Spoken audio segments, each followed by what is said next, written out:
is the Spirit who descended upon Jesus as the quiet driving force of his mission. The Spirit of the Lord is upon me. In our continuing catechesis on the Jubilee theme of Jesus Christ, our hope, what if the leader of the Catholic Church held a secret that could change everything we thought we knew? Pope Leo XIV, the first American-born pontiff, has been at the center of whispers and speculation. From his unexpected rise to the papacy, to his strange statements on modern challenges like artificial intelligence, questions abound. Is there a deeper truth behind his actions and words? Could this be a continuation of the Church's historical stance against secret societies like Freemasonry? as a community of friends of Jesus, as believers, to announce the good news, to announce the gospel. Join us as we reveal the mysteries surrounding Pope Leo XIV and uncover the truths that have remained hidden until now. The secret meeting in the Vatican basement. What really happened that night under the ancient stone walls of the Vatican? It was just past midnight when a convoy of black vehicles arrived quietly through the Vatican's rarely used side entrance. No press, no public announcements, no cameras, just silence and secrecy.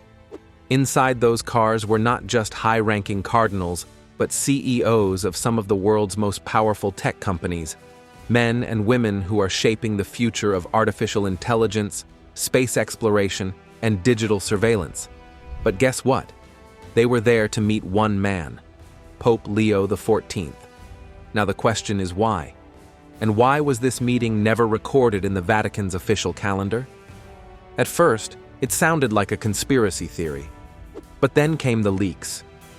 A whistleblower, someone deep within the Vatican's inner circle, claimed that this meeting wasn't just real, it was historic. According to this insider, Pope Leo XIV had called the meeting himself under the highest secrecy. Those present included the head of a trillion-dollar tech firm known for developing AI tools, the CEO of a global satellite company, and a controversial billionaire linked to brain chip technology. Their meeting lasted 6 hours. No notes were taken. No recordings exist. And yet, what followed changed everything. So what exactly did they discuss? Now this is where you might want to pay more attention, as it gets even more intriguing from here. Shortly after the meeting, the Pope delivered a cryptic message during his public address. He warned of a time when the line between man and machine will blur beyond recognition. It was subtle, but those paying attention noticed a shift. He was no longer just speaking as the head of the Catholic Church. He was speaking like a man who had seen the future and wasn't sure humanity was ready for it. After this message, people began wondering what he had probably learned from the tech moguls. Or could it be that they wanted something from him? Some now believe this secret gathering was part of a growing trend inside the Vatican, preparing for the rise of artificial intelligence, not just as a tool, but as a force that could challenge religion itself. If a machine becomes smart enough to answer moral questions, if AI can counsel the sick, lead communities, or even write sermons, what now happens to faith? And maybe more importantly, what happens to the Church? Sources claim the Pope was especially concerned with one new AI system being developed in secret, one that could simulate emotional intelligence and possibly even mimic spiritual empathy. In other words, an AI that can act like a priest or even a pope. But the most disturbing part is why there wasn't any official record of the meeting. Vatican officials were asked repeatedly by international media about this rumored meeting. But everything they were asked, they answered that there was no record. But that's just it. There's never a record of what the Vatican truly wants hidden. From the secret archives beneath St. Peter's Basilica to documents dating back centuries that the public has never seen, the Vatican has always guarded its knowledge with near military precision. So the absence of a record may not be denial, but confirmation. One priest who spoke anonymously said, "Pope Leo XIV believes we're at a turning point. This meeting wasn't about tech. It was about the soul of the world. No one has been able to explain what that truly meant. As expected, after news of the meeting leaked, wild theories flooded the internet. Some said the Vatican was aligning with AI developers to create a digital religion. Others believed the Pope had been shown evidence that artificial consciousness already exists, and had even asked the Church for recognition.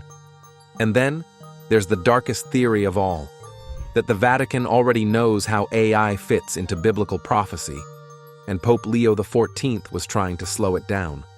One chilling quote allegedly whispered during the meeting, "He will appear like a man, speak like a god, but have no soul." People began wondering if this was a reference to the Antichrist. However, in the months that followed, Pope Leo XIV made several bold and surprising moves.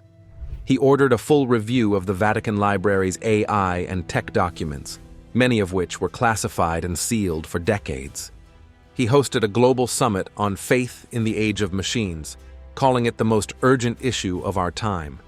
And most shockingly, he refused a $1 billion donation from a well-known tech billionaire who attended the secret meeting, but trusts the world to begin to ask questions.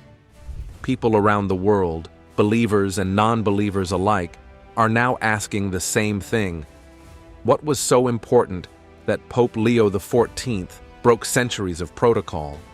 Was the truth too dangerous to share, or was it something to protect us? But guess what? What happened during that secret Vatican meeting was strange enough, but what happened after might be even more disturbing. Because just weeks after that hidden gathering in the basement, a document surfaced, quietly, and without explanation. It wasn't shared by the Vatican. It didn't appear in any official announcements. Instead, it was leaked by someone on the inside. The letter the Vatican tried to bury. The document was a personal letter, not meant for the public and not meant for history. It was written in Pope Leo XIV's own hand, and in it, he made a shocking confession. "The signs are all around us," he wrote. "The 4 horses have begun their ride." But wait, what? Many believed this was simply symbolic, probably a metaphor, a poetic way of warning about the dangers of war, disease, or technology. But those who've studied prophecy, especially the Book of Revelation, say otherwise. Because the 4 horsemen represent something very specific in biblical prophecy, the beginning of the end. Now, the intriguing part is that the letter, dated just days after the secret meeting, goes even deeper. In it, the Pope talks about his fears for the future, but not in political terms, not even in scientific ones. He speaks spiritually.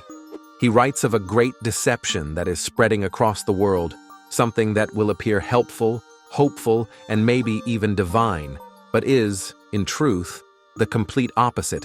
He never names it directly. But again, many now believe he was speaking about artificial intelligence and how it may be the perfect tool for what the Bible calls the beast. He even writes this haunting line, "Even the faithful will bow, believing they are doing God's will." However, there are rumors of hidden prophecies in the Vatican archives. Now, here's where things get even more mysterious. Inside the Vatican are miles of underground archives, thousands of ancient texts and documents that have never been released to the public. Some are said to contain lost prophecies, hidden gospels, and visions of the future written by early saints, mystics, and even popes. Multiple sources say Pope Leo XIV had full access to these archives, and according to those who were close to him, he spent a lot of time there, more than any pope in recent memory. Following the letter's date, Pope Leo XIV began making sudden, unexpected changes to his schedule and public speeches. He canceled major events, refused certain world leaders, and began talking more and more about spiritual urgency. In one interview, he told a reporter, "We are standing at the edge of a cliff. What comes next will not be gentle." People were confused. What was he talking about? Intriguingly, the leaked letter ends with one final chilling sentence. "Let the church not be caught sleeping, as it was in the days before the flood." Those words hit hard, because they mirror something Jesus said in the Bible about people living their lives normally, just before the Great Flood came and wiped out nearly everyone.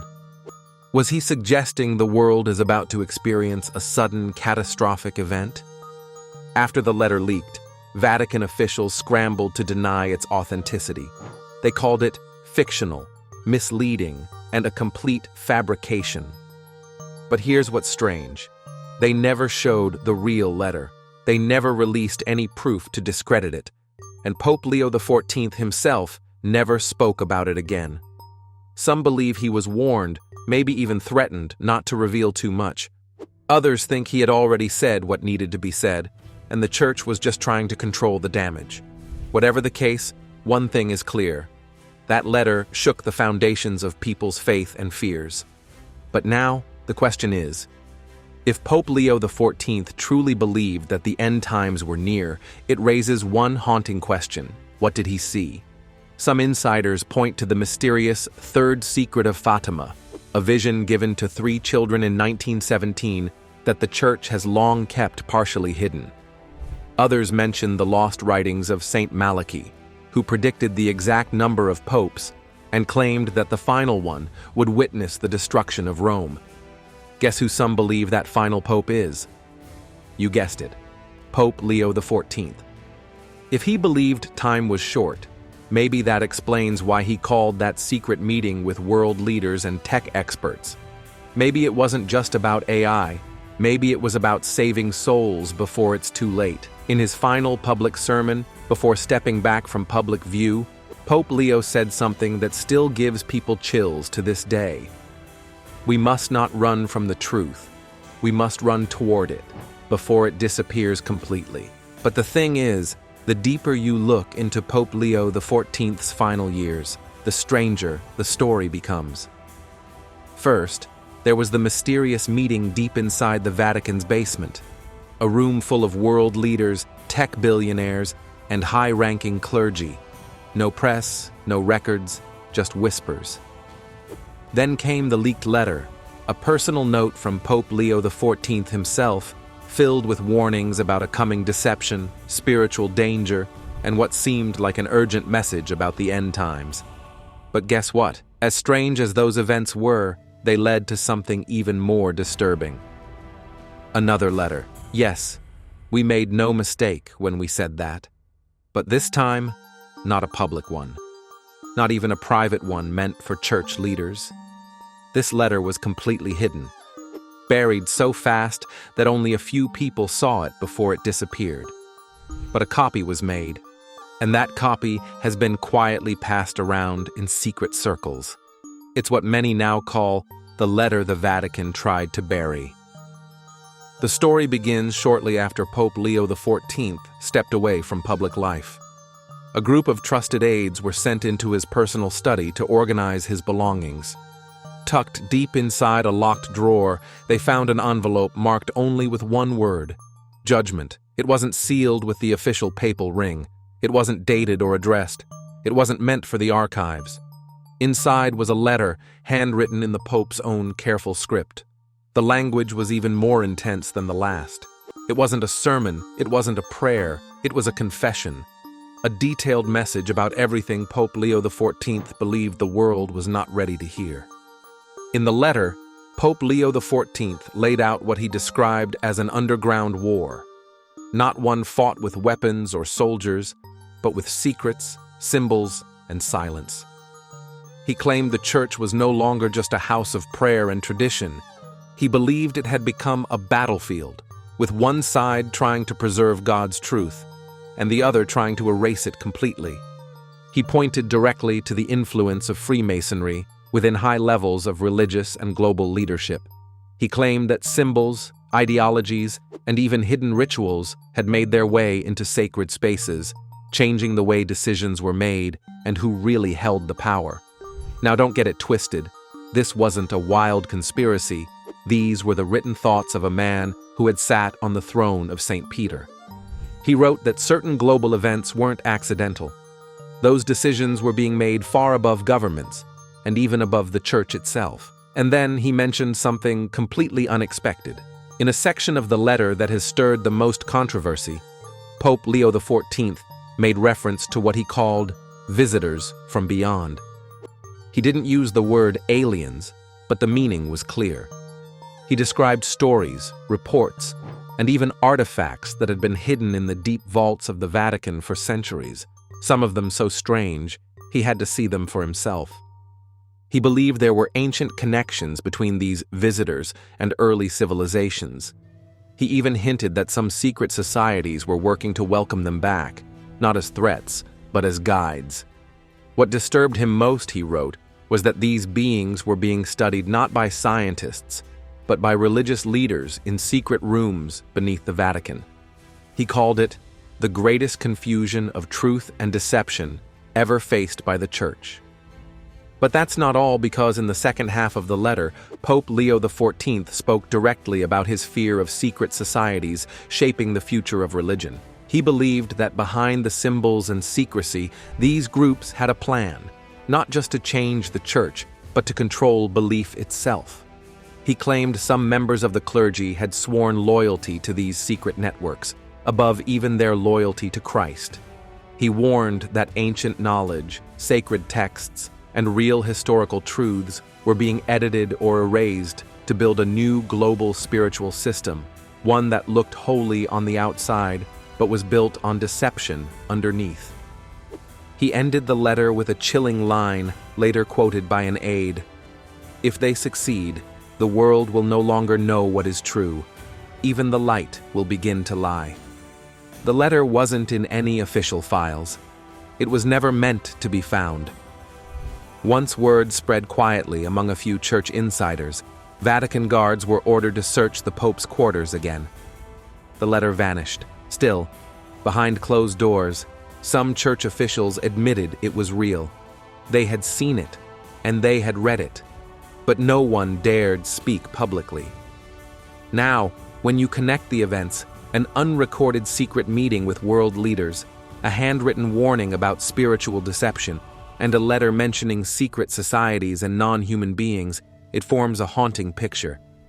Each document was more disturbing than the last, and each was quickly buried. Many now believe Pope Leo XIV discovered a truth so big, so dangerous, that even he struggled to fully understand it. The papal seal was broken. By now, the picture is becoming clearer. Everything felt like it was building toward something bigger, or maybe something final. And then, it happened. The day the papal seal was broken. It wasn't just the breaking of wax on a letter or the opening of a door. It was a moment that, to some insiders, marked the point of no return. In the weeks following the discovery of the buried letter, whispers inside the Vatican grew louder. Certain cardinals were seen meeting in private rooms with tight security. Strange vans came and went through Vatican gates at odd hours of the night. Some of the Pope's closest aides were suddenly reassigned, without warning or explanation. And then one morning, without any press release or official notice, something very odd occurred. A Vatican archivist noticed that a sacred vault had been opened. Not just any vault, the one sealed with the personal papal emblem. This seal is only broken under extreme situations: the death of a pope, the election of a new one, or when a forbidden archive must be accessed under direct order. But none of those things had happened. So why was the papal seal broken? And more importantly, who broke it? We're about to visit a place few people have seen firsthand, the Vatican Library, a vast collection of historic treasures beyond compare. The room behind that seal is not like a regular library. It's a thick, stone-walled chamber buried far beneath the Vatican Library. It's called Archivum Secretum Apostolicum Vaticanum, or simply the Secret Archive. This is where the Church hides its most sensitive documents: old scrolls written in forgotten languages, books that speak of miracles, curses, and unknown histories, and sealed envelopes from popes long dead, letters not even most cardinals are allowed to see. It was clear that something powerful had been opened, something even the Vatican was afraid of. According to leaked reports, the vault held a folder labeled Prophetia Oscura. That means the dark prophecy. It was a slim folder, dusty and cracked with age, but inside there were 4 old pages, each said to be written by a different pope from centuries past. But these weren't normal writings. Each page spoke of a future time when the church would be divided from within, when strange signs would appear in the sky, when truth would be replaced with confusion, and when the final pope would walk among flames. Pope Leo XIV had read these pages before. In fact, some believe they were the reason he changed so drastically during his final year. He became quiet and even prayed more. He stopped traveling and kept to his quarters, and then came the secret meetings and the letters, all signs that he was preparing for something. The morning after the seal was broken, something even stranger happened. On the door of the vault, where the papal seal once was, someone noticed a small piece of parchment had been taped in its place. No signature, no official stamp, just a symbol, a burning cross wrapped in a serpent. That symbol isn't part of Catholic tradition, but it does appear in ancient warnings, especially those linked to prophecies about spiritual deception and false faith. The few who saw it before it was removed said it looked almost hand-drawn, like someone had placed it there as a message or a warning. Within hours, Vatican guards took it down. The door was resealed, and no one has spoken of it since. What followed was even more disturbing. The Vatican press office went completely silent. No news, no updates, no briefings. Some media outlets noticed that several high-ranking bishops had suddenly left Rome. Others were unreachable. So what do you think? That brings us to the end of this video. What do you think about Pope Leo XIV's secrets and what might come next? Share your thoughts with us in the comments section. Don't forget to like, share, and for more. Also, click on the following video showing on your screen. You will enjoy it.